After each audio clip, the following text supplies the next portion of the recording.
Kunja Vihari.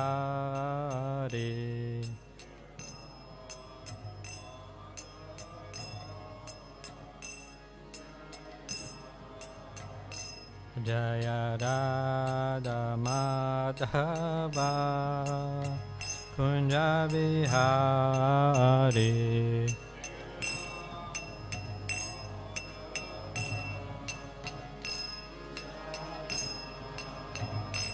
Jaya Gopi Jana Vallabha Giri Vadadari.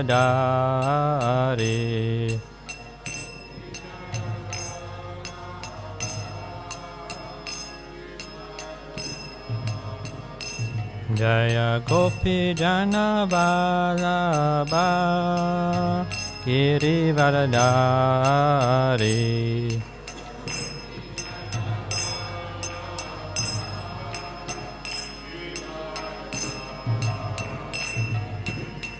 Yashodanandana Braja Jana Ranjana.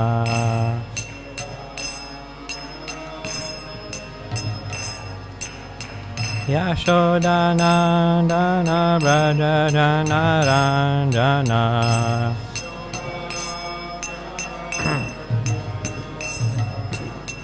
Yamuna Tira Vanachari.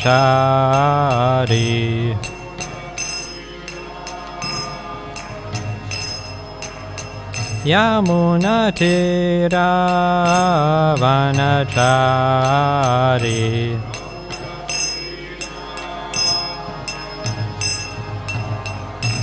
Jaya Radha Madhava Kunja Vihari.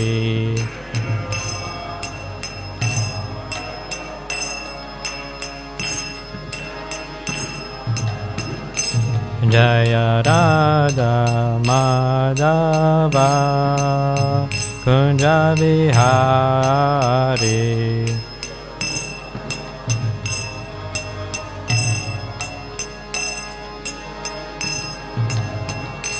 Jaya Gopi Jana Vallabha Giri Vadadari.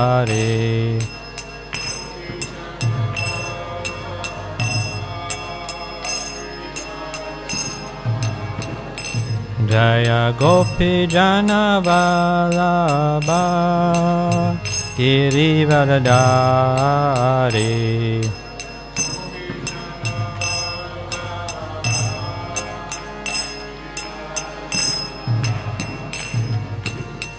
Yashodanandana Braja Jana Ranjana.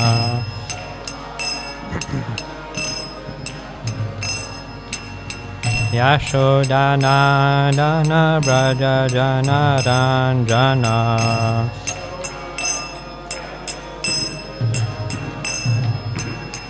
Yamuna Tira Vanachari.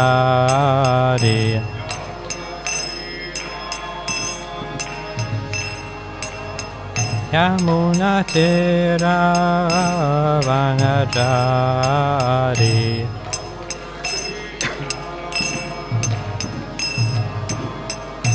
Jaya Radha Madhava Kunja Vihari.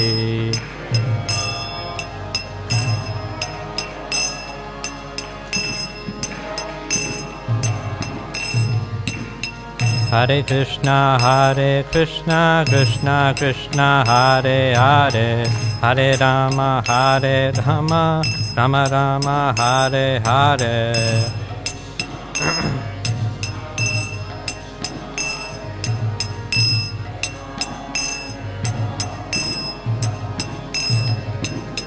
Hare Krishna, Krishna Krishna Hare Hare, Hare Rama, Rama Rama, Hare Hare.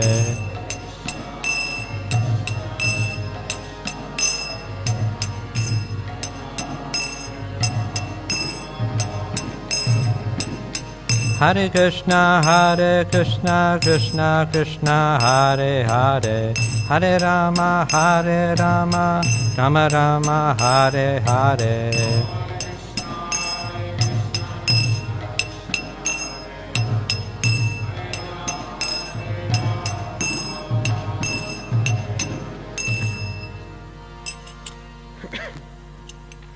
Shri Shri Radha Madhava ki, Shri Shri Radha Radhanath ki, Jaya Om Vishnu Pada Paramahamsa Paribrakacharya Stotara Shata Shri Srimad A.C. Bhaktivedanta Swami Srila Prabhupada ki, BBT founder Srila Prabhupada ki, ISKCON Samstapakacharya Srila Prabhupada ki, Senapati Bhakta Srila Prabhupada ki, Mantra Upasaka Srila Prabhupada ki, Preeminent Shiksha Guru Srila Prabhupada ki, Savior of the whole world, Srila Prabhupada ki, Jaya Om Vishnu Pada Paramahamsa Parivrakacharya Stotara Shata Shri Srimad Bhakti Siddhanta Saraswati Goswami Maharaj Prabhupada ki, Ananta Koti Vaishnava Vrinda ki, Namacharya Srila Haridas Thakur ki, Premsako Shri Krishna Chaitanya Prabhu Nityananda Shri Advaita Gadadara Shivasari Gaura Bhakta Vrinda ki, Shri Shri Gopa Gopinath Shama Kun Radha Kun Giri Govardhan ki,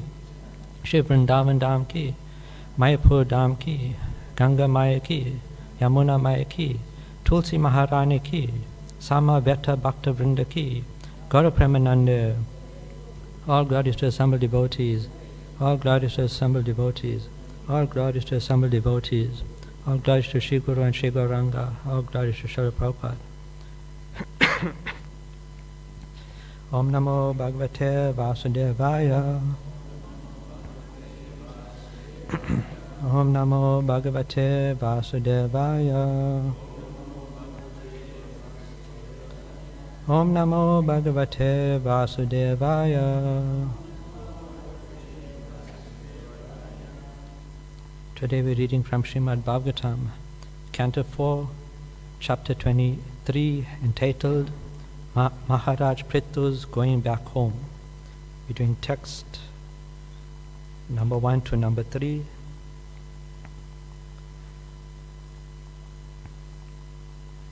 We can do the first verse together and then I'll do the rest.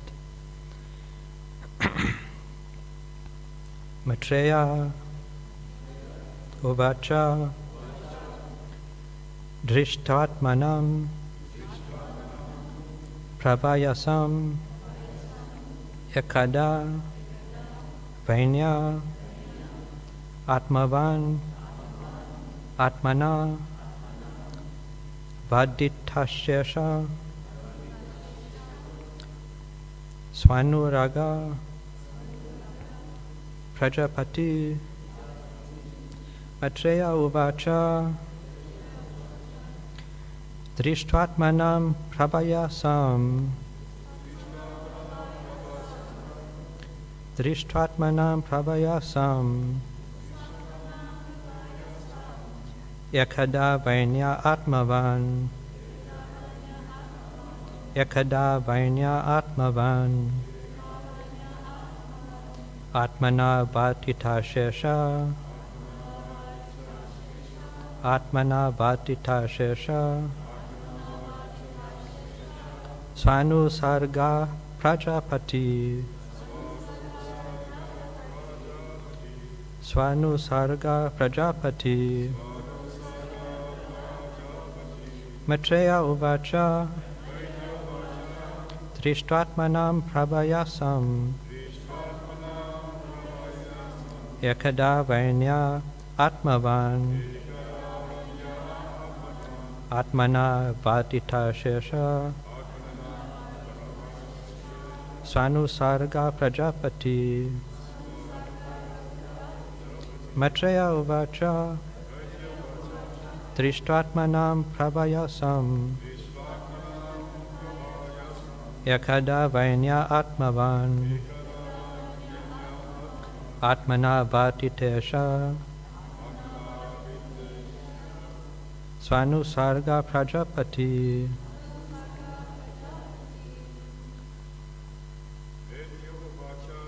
Maitreya Uvacha Ishtvatmana Prabhayasam Kanavanya Atmavan Padma Varita Shesha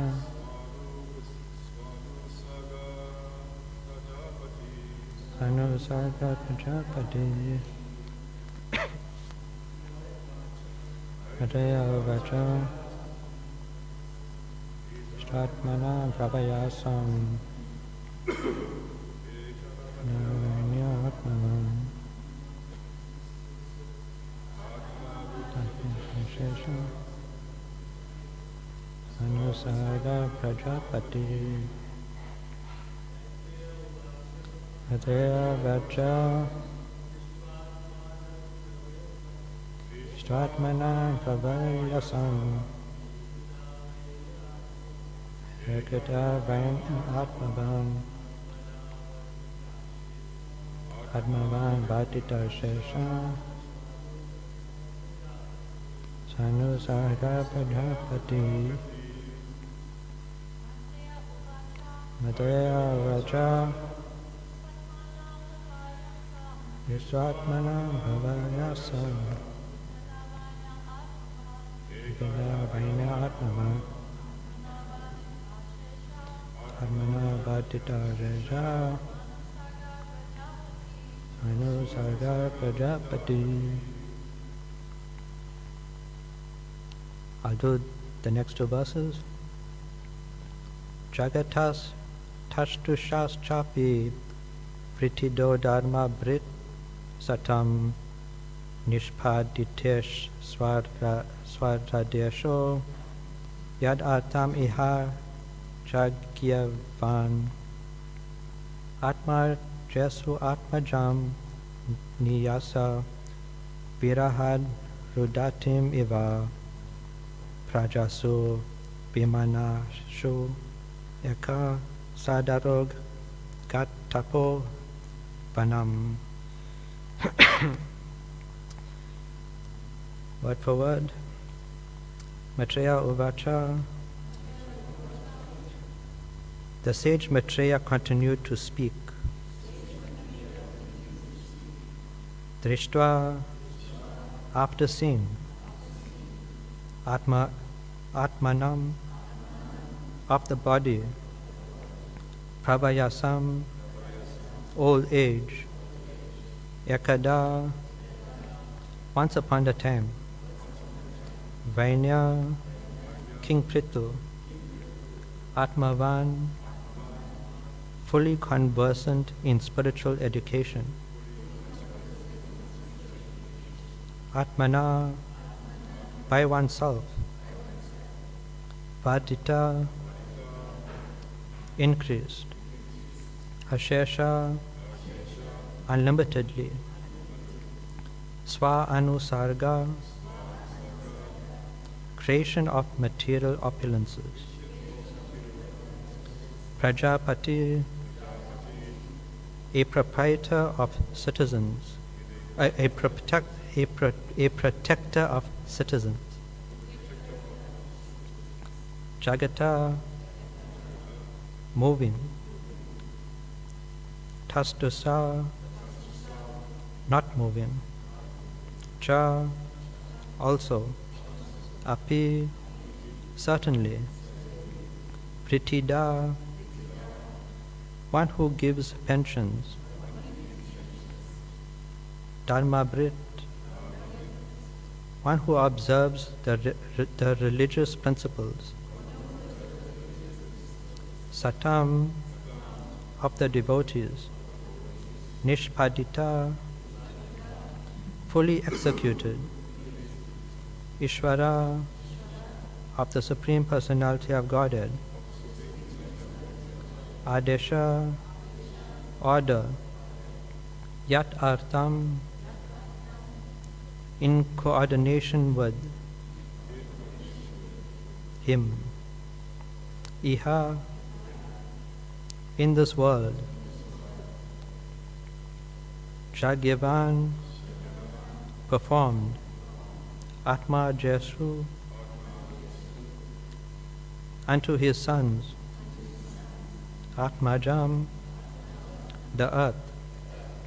Nyasa, indicating. Virahat, out of separation. Rudatim, Iva, just like lamenting. Prajasu, unto the citizens. Vimana su, unto the aggrieved. Eka, alone. Sadara, with his wife. Agat, went. Tapavanam, in the forest where one can execute austerities. Translation and purport by Srila Prabhupada. Prabhupada ki. At the last stage of his life, when Maharaj Prithu saw himself getting old, the great soul, who was king of the world, divided whatever opulence he had accumulated amongst all kinds of living entities, moving and non-moving.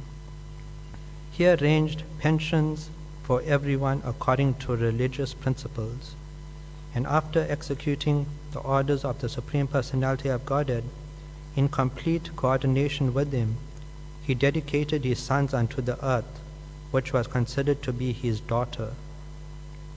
Then Maharaj Prithu left the presence of his citizens, who were almost lamenting and crying from feeling separation from the king, and went to the forest alone with his wife to perform austerities. Purport. Maharaj Prithu was one of the Shakti-Avesh incarnations of the Supreme Personality of Godhead, and as such he appeared on the surface of the earth to execute the orders of the Supreme. As stated in the Bhagavad Gita, the Supreme Lord is the proprietor of all planets, and he is always anxious to see that in each and every planet the living entities are happily living and executing their duties. As soon as there is some discrepancy in the execution of duties, the Lord appears on earth. As confirmed in Bhagavad Gita 4:7, Yada yada hi dharmasya glanir bhavati bharata. Since there were so many discrepancies during the reign of King Vena, the Lord sent his most confidential devotee, Maharaj Prithu, to settle things. Therefore, after executing the orders of the Supreme Personality of Godhead and settling the affairs of the world, Maharaj Prithu was ready to retire. He had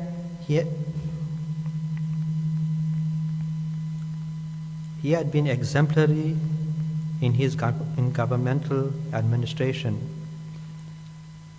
and now he was becoming exemplary in his retirement. He divided all his property amongst his sons and appointed them to rule the world. And then he went to the forest with his wife.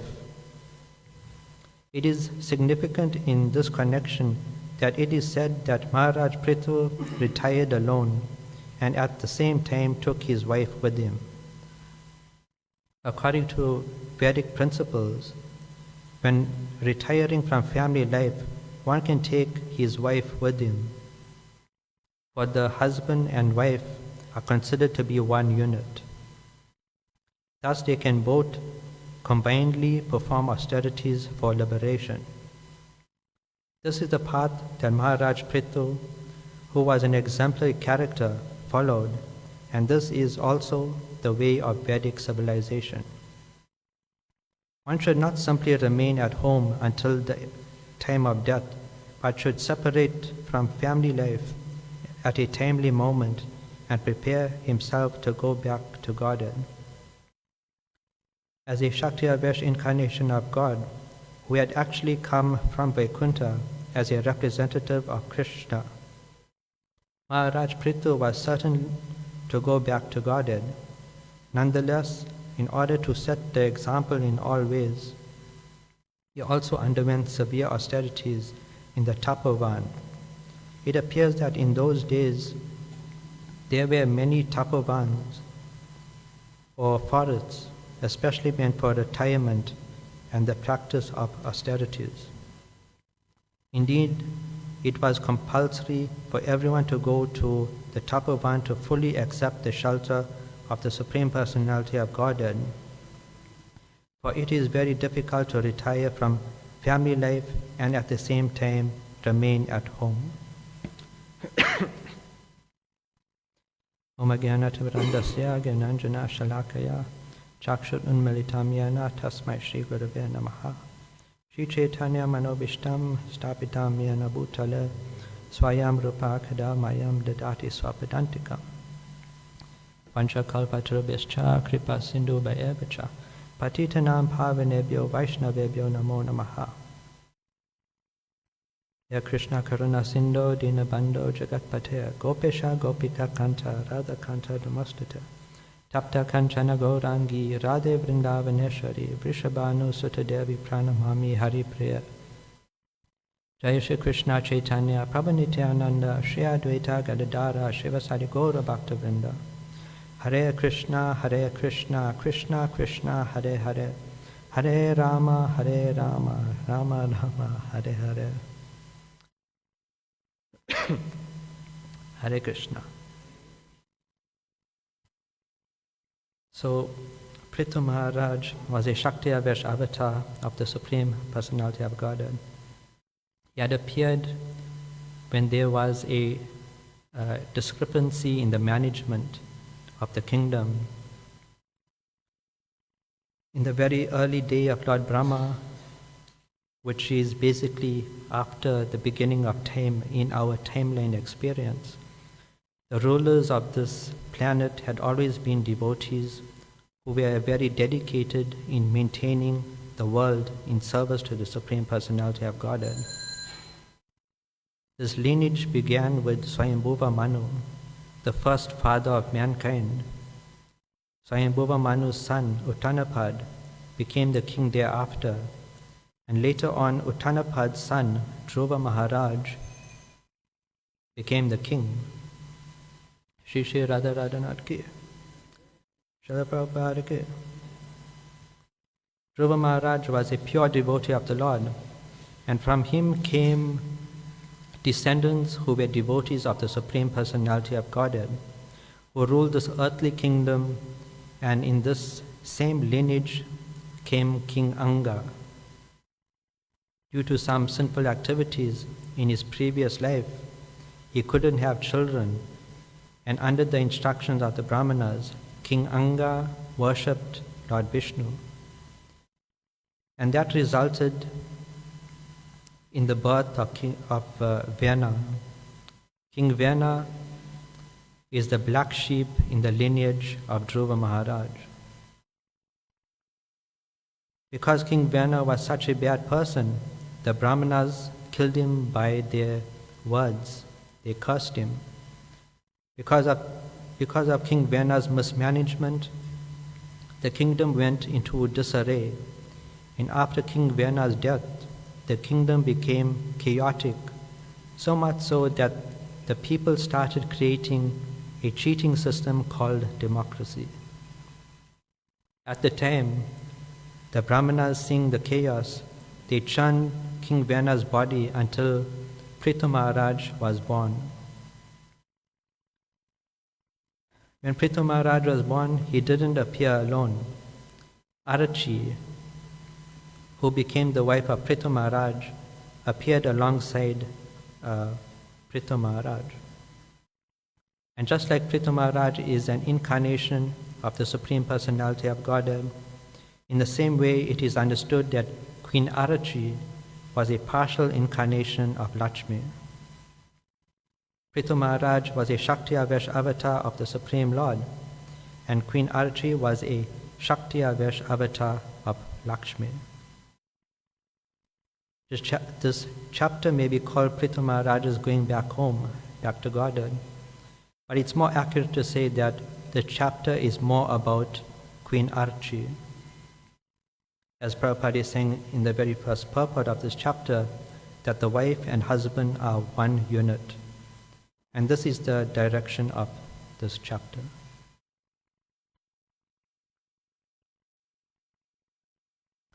Then the lineage of Dhruva Maharaj will continue till the appearance of the 10 Prachetas, and the 4th canto will come to an end. And then in the 5th canto, we will learn that the lineage of Dhruva Maharaj comes to an end, and the father of mankind, Swayambhuva Manu, then asked Priyavrata to become the next ruler.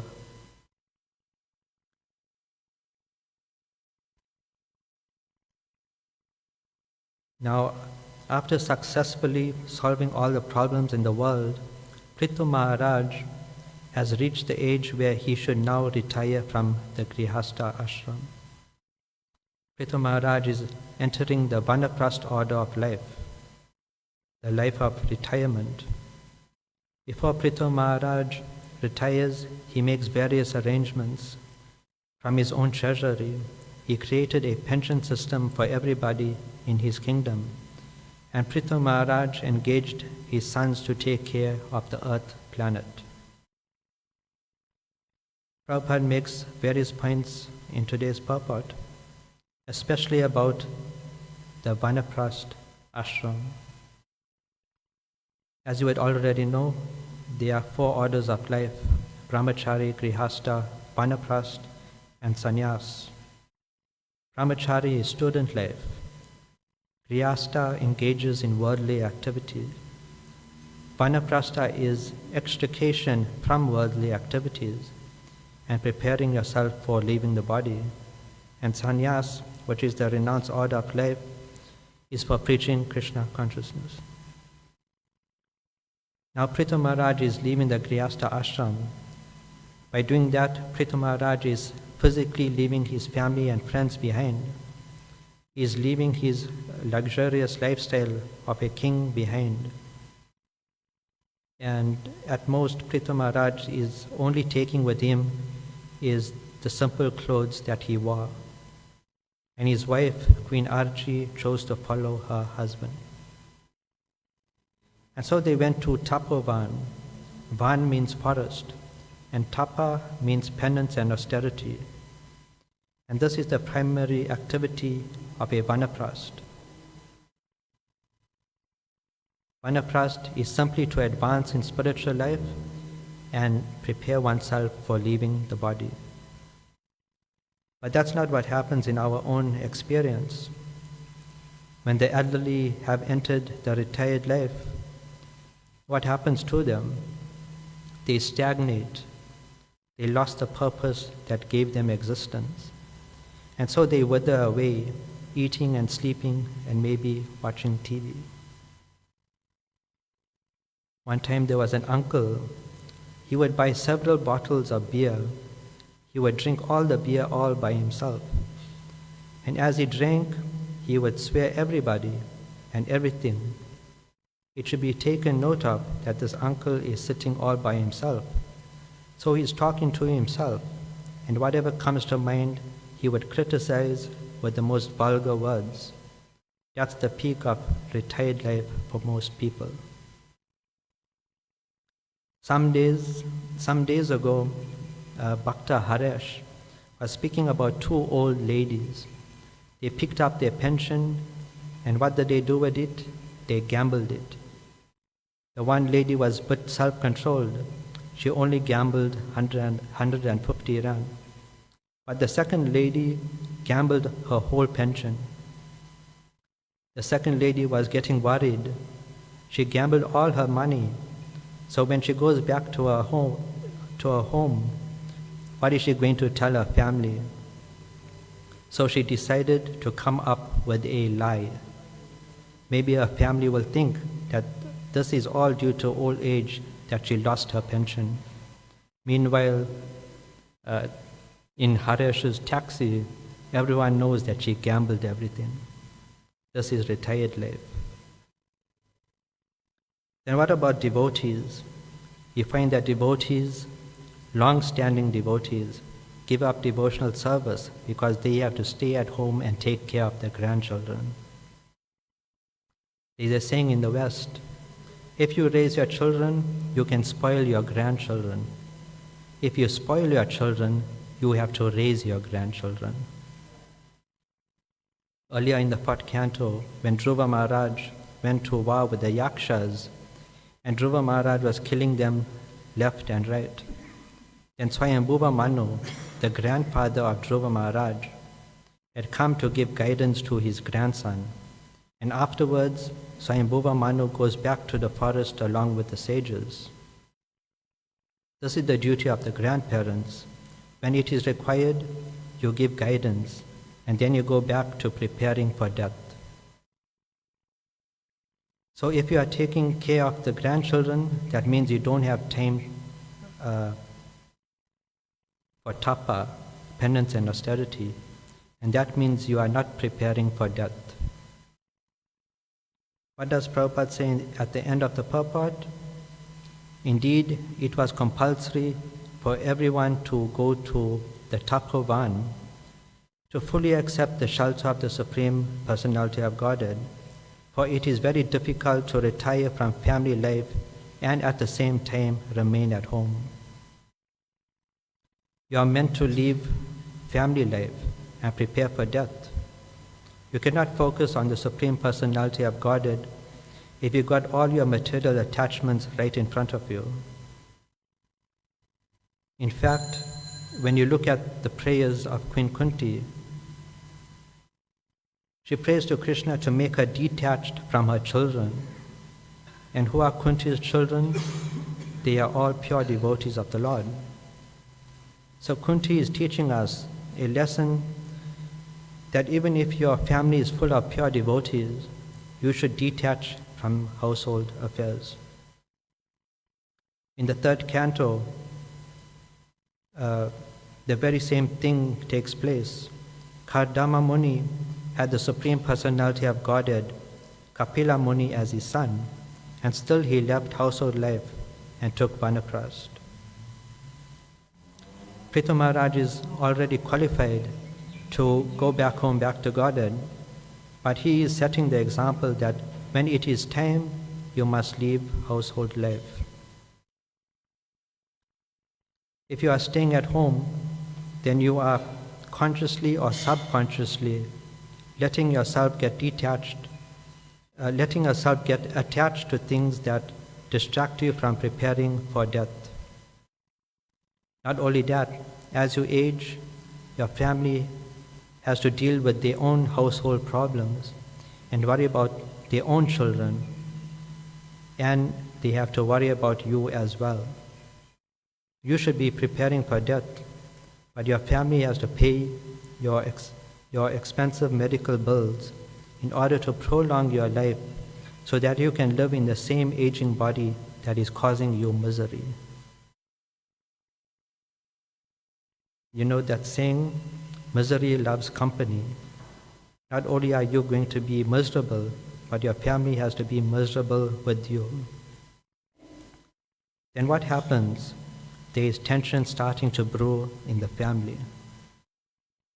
It is said that the hero who has longevity will live long enough to see himself become the villain.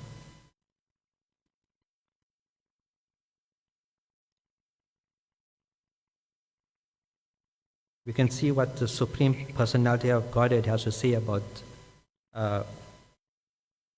this.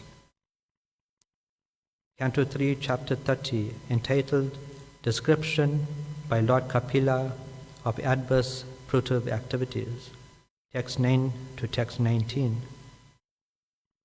The attached householder remains in his family life, which is full of diplomacy and politics, always spreading miseries and controlled by acts of sense gratification. He acts just to counteract the reactions of all his miseries. And if he can successfully counteract such miseries, he thinks that he is happy. He secures money by committing violence here and there. And although he employs it in the service of his family, he himself eats only a little portion of the food thus purchased. And he goes to hell for those whom he earned that money in such an irregular way.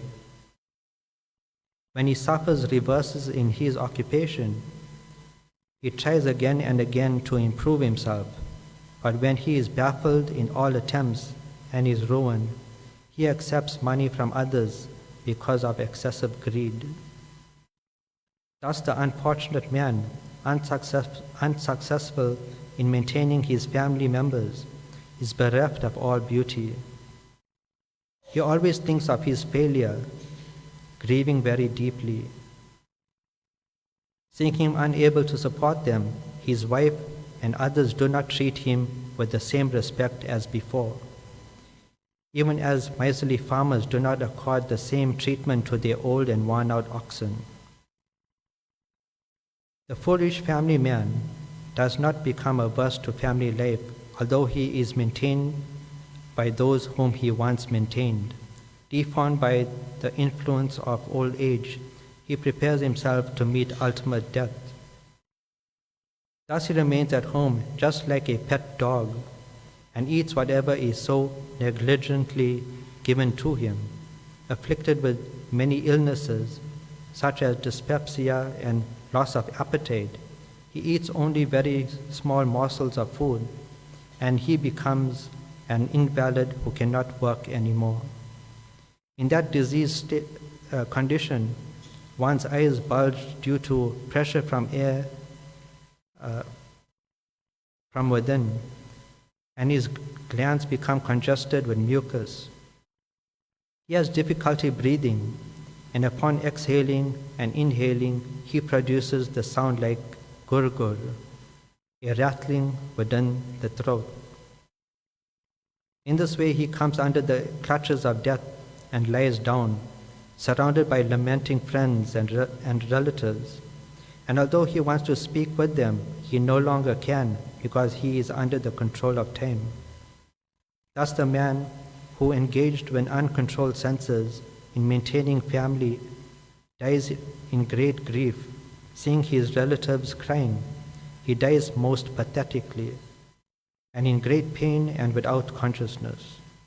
At death, he sees the messengers of the Lord of Death come before him, their eyes full of wrath, and in great fear he passes stool and urine. The Supreme Personality of Godhead had said it, and a good example of such a person who is being maintained like a dog is Dhritarashtra. Many people would probably relate with some aspects of Dhritarashtra. In the first canto, Dhritarashtra was living in the house of Yudhishthira. After the great war, after Duryodhana and his brothers were killed, Yudhishthira becomes the king, and Dhritarashtra was being maintained by the Pandavas. Then Vidur, after receiving transcendental knowledge from his guru, he returned to Hastinapur. When Vidur came back to the kingdom, he first went to congratulate Yudhishthira, and then he met with Dhritarashtra. Vidur came to meet Dhritarashtra, especially in order to encourage Dhritarashtra to leave household life and enter Vanaprastha. And when Vidur spoke to Dhritarashtra, he was very harsh with his words. A few verses that Vidur had spoken to Dhritarashtra. Canto 1, chapter 13, text 18. Mahatma Vidur knew all this, and therefore he addressed Dhritarashtra, saying, "My dear king, please get out of here immediately. Do not delay. Just see how fear has overtaken you." Text 20. Whoever is under the influence of Supreme Kala, eternal time, must surrender his most dear life, and what to speak of other things, such as wealth, honor, children, land, and home. Text 21. Your father, brother, well-wishers, and sons are all dead and passed away. You yourself have expended the major portion of your life. Your body is now overtaken by invalidity, and you are living in the home of another. Text 22. You have been blind from your very birth, and recently you have become hard of hearing. Your memory is shortened, and your intelligence is disturbed. Your teeth are loose, your liver is defective, and you are coughing up mucus. Text 23. Alas, how powerful are the hopes of a living being to continue his life. Verily, you are living just like a household dog and are eating the remnants of food given by Bhima. Text 25. Despite your unwillingness to die and your desire to live even at the cost of honor and prestige, your miserly body will certainly dwindle and deteriorate like an old garment. Text 26. He is called undisturbed who goes to an unknown remote place and freed from all obligations, quits his material body when it has become useless. Text 27. He is certainly a first-class man who awakens and understands either by himself or from others the falsity and misery of this material world, and thus leaves home and depends fully on the personality of Godhead residing within his heart. Dhritarashtra had taken Vidur's words to heart and immediately left for the forest, taking Vanaprastha. And the lesson is applicable to us as well, for those who are reaching old age and for those who have already reached old age. Prithu Maharaj had set the example by taking Vanaprastha himself, and Prabhupada has encouraged us to follow Prithu Maharaj's example. Prithu Maharaj had entered Tapovan, the forest of austerities. Prabhupada is explaining here that the Vanaprastha does not just leave home and enter a random forest. There are many forests that are meant for retired people to reside. In modern terms, we call it a retirement home. However, this retirement home is not for eating and sleeping. It is meant for penance and austerity. For us, that penance and austerity translates into studying Prabhupada's literatures and engaging in practical devotional service.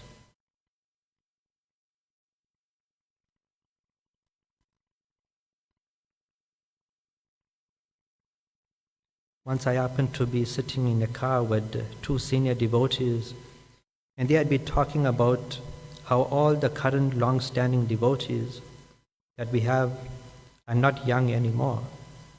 Practically, most devotees are old. And these two devotees were talking about procuring a large land, especially for elderly devotees, and to do the land up and create basic housing for the retired.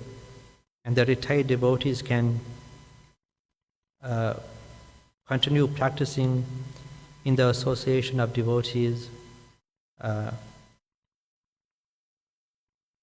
and engaging in various activities such as gardening and growing crops, and what's in excess can be given to the temples and so forth.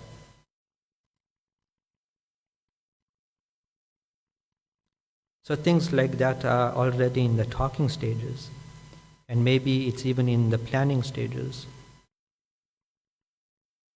But that is Vanaprastha. And the Vanaprastha order of life is very important because we all have to prepare for leaving the body at some point and going back home, back to Godhead. I'll stop over here. Any questions or comments?